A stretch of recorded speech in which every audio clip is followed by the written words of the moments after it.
Bonjour à tous, on commence ce tour de la presse sportive par la Ligue des Nations dont la suite de la deuxième journée se disputait hier. Et ce lundi soir, l'Italie est allée réaliser un très bon résultat aux Pays-Bas en s'imposant 1-0. C'est Niccolò Barella qui a offert la victoire à la Squadra Azzurra qui se place en tête de son groupe. C'était une Italie d'enfer, titre le Quotidiano Sportivo. Mais le quotidien s'inquiète aussi pour Niccolò Zaniolo, le milieu offensif de la Roma. Comme tous les journaux du pays, la Gazzetta dello Sport parle même de peur. En effet, le jeune prodige est de nouveau sorti sur blessure pour un problème au genou. On craint une nouvelle rupture du ligament croisé, lui qui revient de cette même blessure contractée en janvier dernier. Du côté des Pays-Bas, Adesport Vereld n'a ce matin rien à dire sur la prestation de son équipe et rien à dire sur le résultat amplement mérité pour les Italiens. On file en Angleterre maintenant où la sélection est touchée depuis hier par un nouveau scandale. Il concerne deux joueurs qui ont honoré leur première cape sous le maillot anglais en Islande ce week-end, Mason Greenwood et Phil Foden. Et bien pour fêter ça, ils n'ont rien trouvé de mieux à faire que d'inviter deux femmes dans leur chambre d'hôtel, alors que le protocole Covid de l'UEFA interdit toute autre personne au sein des établissements réservés aux sélections. Ils ont été renvoyés du rassemblement et ne joueront pas ce soir contre le Danemark. Et évidemment, les tabloïds ce matin ne les louent pas après leur frasque. Vous êtes des idiots, leur dit le Daily Express. De stupides garçons, selon le Daily Mirror. Le Daily Star va plus loin et fait référence au film Dumb and Dumber avec Jim Carrey, où les deux personnages principaux ne sont pas réputés pour être des lumières.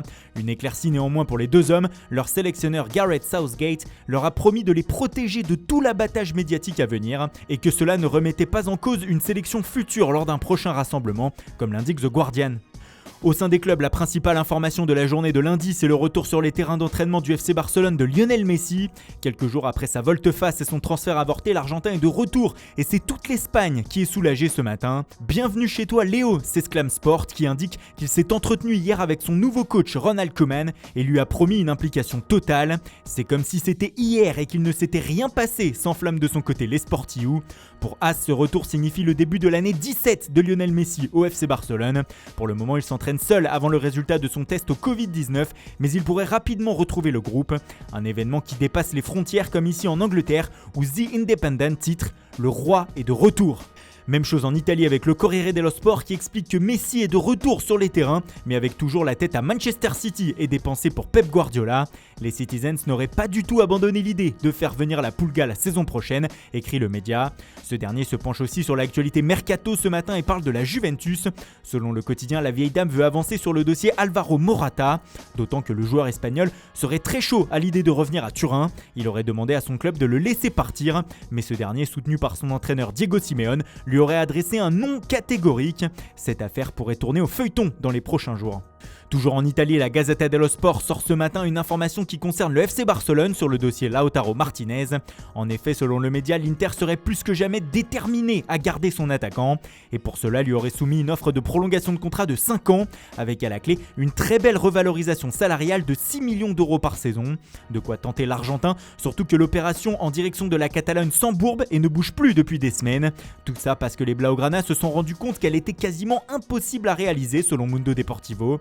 Alors le Barça se tourne désormais vers l'attaquant de l'Olympique Lyonnais, Memphis Depay. Et pour le Néerlandais, les Catalans sont prêts à faire une offre car il est beaucoup moins cher que Lautaro. Lyon en demande 30 millions d'euros. Le FCB qui va aussi se lancer à l'assaut d'Eric Garcia, le défenseur central de Manchester City.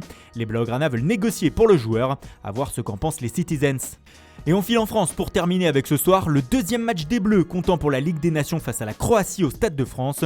2 ans après la finale de la Coupe du Monde, les deux équipes se retrouvent pour le premier match de l'équipe de France dans l'Hexagone depuis quasiment 10 mois.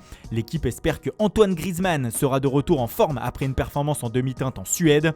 Cette rencontre se jouera sans Kylian Mbappé, contraint de quitter le rassemblement hier après avoir été testé positif au Covid-19.